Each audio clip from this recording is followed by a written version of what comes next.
Alors le film que l'on va voir a été réalisé dans le cadre du projet Judo. Et ce film a pour but essentiellement de rendre le randori plus accessible, de manière à ce que tous les pratiquants, quel que soit leur âge, leur niveau, puissent réellement retirer du plaisir de cette pratique. Ce document est aussi un outil à destination des professeurs de judo et des cadres techniques pour les aider à faire le lien entre les habiletés techniques fondamentales et les procédés d'entraînement du judo comme le Kagari Gaiko et le Yakusuku Gaiko. Et c'est aussi une manière de dire que bien pratiquer le randori, ça repose sur des critères très simples. L'attitude essentiellement et les bases techniques. Pour Jigoro Kano, le randori c'était l'exercice essentiel du judo.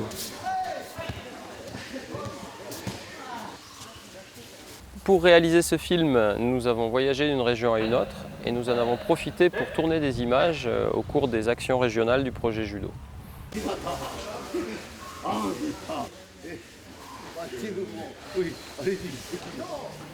Les exercices d'échauffement viseront en premier lieu le relâchement et puis aussi d'étirement dans les différents plans de l'espace, c'est très important. Travail postural pour que le judoka soit vraiment capable de jouer avec son équilibre et avec son déséquilibre.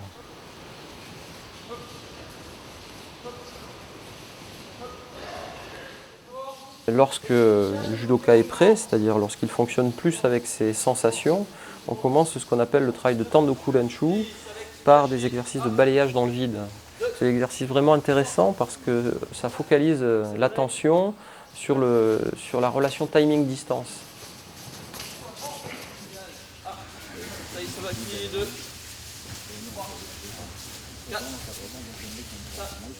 C'est des exercices qui s'enrichissent progressivement par des changements de direction, des changements de rythme. On essaye de mettre de plus en plus son propre équilibre en jeu. On joue sur les principes de balancier, de levier.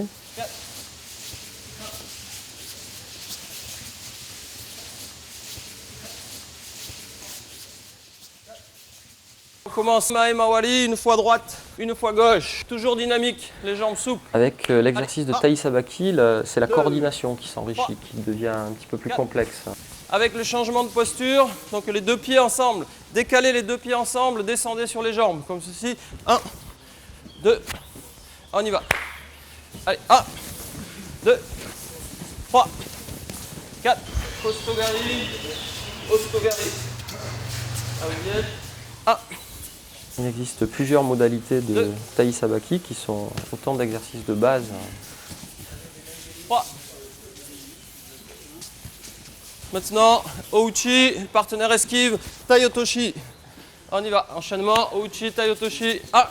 Et puis tous ces exercices de coordination visent finalement une excellente maîtrise du corps et permettent de construire des enchaînements plus complexes de mouvements, de techniques. Marquez bien le temps action-réaction. Quand le partenaire esquive, on fait l'ouverture des équilibres. Gauche. Avant de travailler avec le partenaire, bien sûr, c'est mieux d'avoir déjà acquis une certaine maîtrise de sa propre coordination. 3. 4. Kouchi, Uchimata. On y va. Allez, 1. 2. 3. Finalement, le travail de coordination ou de base technique, c'est un peu la connaissance de soi-même. Il faut rappeler aussi les exercices de chute à chaque séance. Essayez de bien arriver directement sur le côté. Le dos ne touche pas, la colonne vertébrale ne touche pas le tatami. Vous vous réceptionnez bien sur le côté, montant sur la poitrine. Essayez de frapper en même temps avec la main et les pieds. On sait bien que la maîtrise des chutes, c'est ce qui permet au judoka d'être véritablement relâché dans le randori. C'est-à-dire lorsqu'il n'a vraiment plus aucune appréhension de devoir chuter. Au début, vous pouvez glisser le pied comme si c'était un gentil des Hashibarai. Donc il glisse son pied, voilà comme ceci. Ça peut être même plus progressif que ça encore, hein. On peut vraiment glisser le pied au ralenti, voilà, s'habituer à descendre, comme ça. Celui qui est tori, vous assurez la chute de uke. Simplement gardez le corps souple, les jambes souples. Vous ne le tirez pas comme ça pendant sa chute, vous l'accompagnez gentiment, c'est un guidage. Au bout d'une ou deux fois, le partenaire se lance vraiment comme si on fait un grand ukuri Hashibarai, comme ceci. Hein. Avec les débutants, on favorisera plutôt les chutes à partir des techniques de balayage qui sont plus faciles à contrôler. Et puis, dès qu'ils auront acquis un peu plus de sûreté, on fera la chute avant, qui demande quand même déjà un certain niveau de maîtrise. La posture est droite, les bras sont relâchés, les gardes sont souples. On fait confiance au partenaire, on essaye de rentrer dans une relation de confiance avec son partenaire. Maintenant, sur un pas comme ceci, je fais Taisabaki, Uki Otoshi en restant debout, le partenaire chute de lui-même. C'est pas moi qui le lance, c'est lui qui chute, moi je l'accompagne, c'est tout.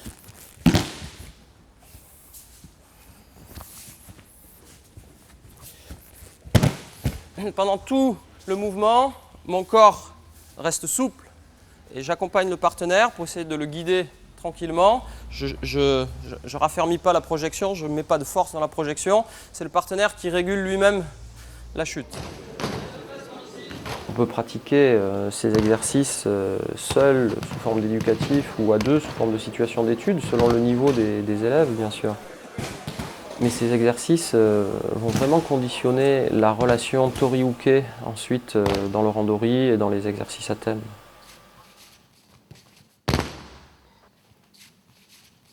Essayez de respecter les consignes de base. La posture Shizuntai, le corps toujours droit, les jambes toujours souples. Donc, même quand vous ne vous déplacez pas, les jambes sont en mouvement, absorbent un petit mouvement comme ça dynamique. Le corps reste dynamique. Le kumikata fondamental. La main plus ou moins haute selon le gabarit, mais kumikata fondamental, comme ça les bras ne sont pas tendus, le corps n'est pas raidi, un peu comme ça, les coudes vers le bas, vous saisissez avec les doigts, ce n'est pas la peine de contracter le pouce et la pince comme ça, plutôt cette attitude d'ouverture pour essayer de sentir le partenaire et de sentir sans arrêt les variations de rythme et de distance dans le dialogue avec le partenaire. Alors à partir de là, le premier exercice c'est tout simple, on se déplace ensemble. On ne cherche pas à se contrarier, on est plutôt dans une danse. Hein, on cherche à s'harmoniser dans un déplacement, comme ça. On dynamise, on utilise toutes les directions de déplacement. Un peu avant-arrière, un peu latéral, on n'oublie pas en cercle et ça devient libre. Les habiletés techniques fondamentales comme kumikata, posture, déplacement peuvent être prolongées par ce type de situation d'exercice à deux qui vont permettre véritablement de rentrer en relation de façon harmonieuse avec le partenaire. Comme ceci, ça doit rester souple et dynamique. Il y a une certaine logique rythmique qui s'installe. Quand on sent qu'on est à contre-temps, que cette logique rythmique se perd un peu, on essaye de la reconstruire. Très, très tranquillement, très progressivement, on démarre. Une fois que le premier repère, se déplacer ensemble avec le partenaire est bien établi, on va apprendre à présent à se décaler, c'est-à-dire à créer une perturbation, un contre-temps, à jouer avec le timing et la distance pour créer une rupture ou une opportunité. Tout à l'heure, il y avait plutôt on cherchait à être ensemble dans le déplacement. Maintenant qu'on a appris à se déplacer en étant ensemble dans le déplacement, il y en a un qui est tori, l'autre qui est uke. Celui qui est tori va essayer de créer des décalages. Essayer de se mettre en décalage de position, au lieu de rester face au partenaire, essayer de se décaler dans la position, comme ceci. Ou bien essayer aussi de créer des décalages au niveau du timing. Hein, en jouant sur les deux, essayez chaque fois de créer l'opportunité de faire une technique comme Ouchigari. Essayez de vous mettre dans un rapport d'espace ou de temps, contrarier le partenaire, changer de direction, changer de rythme, changer de distance, comme ceci. Sans se précipiter. Quand on perd un petit peu ses marques au niveau de l'échange, on revient au déplacement un peu plus tranquille ensemble. Et puis de nouveau, on redémarre. Comme ça. Et puis on change les rôles. C'est l'autre qui prend l'initiative. Pour pouvoir jouer avec la relation timing-distance, il faut une bonne maîtrise de la posture et du déplacement de Sugihashi. Et c'est ce qui va permettre de créer des opportunités, de mettre le partenaire en difficulté, de le faire réagir. Comme ceci. Les deux partenaires essayent de jouer leur rôle, chacun de son mieux. Allez-y, en place. Alors c'est un peu une construction progressive. À ce premier niveau de relation avec le partenaire, on va rajouter des petites techniques de Hashiwaza. Le but est de perturber, de déplacer le partenaire, de faire réagir le uke.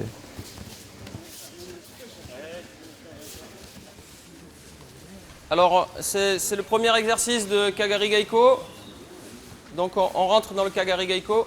Celui qui est hooké, vous allez prendre une posture un peu plus basse, un peu gigotai comme ça. Et celui qui est tori, vous créez tous ces décalages de temps, de position, et vous n'avez le droit de faire que des Hashiwaza. Pas tous les Hashiwaza. Kouchi, Ouchi, Kosotogari, c'est à peu près tout pour l'instant.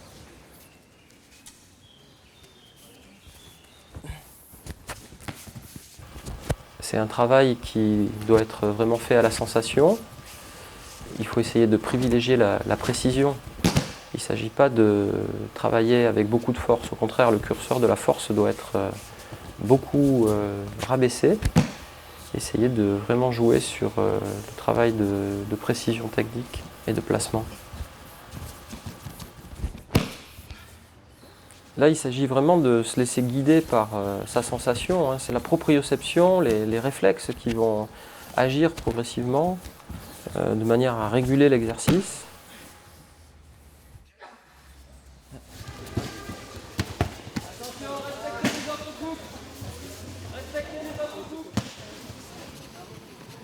Toujours avec la même attitude, un deuxième exercice de Kagari Geiko un peu plus élaboré va utiliser l'exercice de Hashiwaza, mais cette fois-ci pour construire des enchaînements, placer son Toku Iwaza par exemple.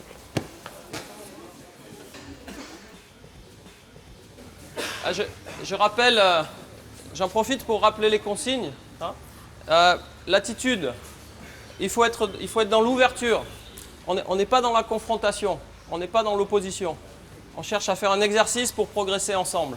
Donc on n'empêche pas l'autre de faire. Chacun doit essayer au contraire de faire beaucoup, de produire beaucoup. Donc position Shizentai. Tenez le judogi à deux mains. Aujourd'hui on voit beaucoup de jeunes combattants, ils posent la main ici comme ça. Ils ne tiennent même pas le kimono. Il faut fermer la main. Il faut tenir, sinon il n'y a pas de transmission de mouvement au corps du partenaire. Si vous mettez la main en haut et puis vous ne tenez pas le judogi, il n'y a pas de transmission. Donc, tenez le judogi à deux mains. Même si votre kumikata est un peu personnel, tenez le judogi à deux mains. Le corps droit, les jambes souples, on déplace beaucoup. Les attaques ne sont pas directes. J'attaque pas directement. Toujours Kuzushi Tsukuri. Kuzushi Tsukuri avec le déplacement. C'est-à-dire j'utilise le déplacement pour préparer, faire une feinte, faire réagir. Préparer, pas direct. D'accord ? Bien maintenant, sur la même base, on utilise le Shintai comme ça, Shintai. Essayez. Attaquez avec les techniques de Hashiwaza, petit Hashiwaza comme Kouchi, Ouchi,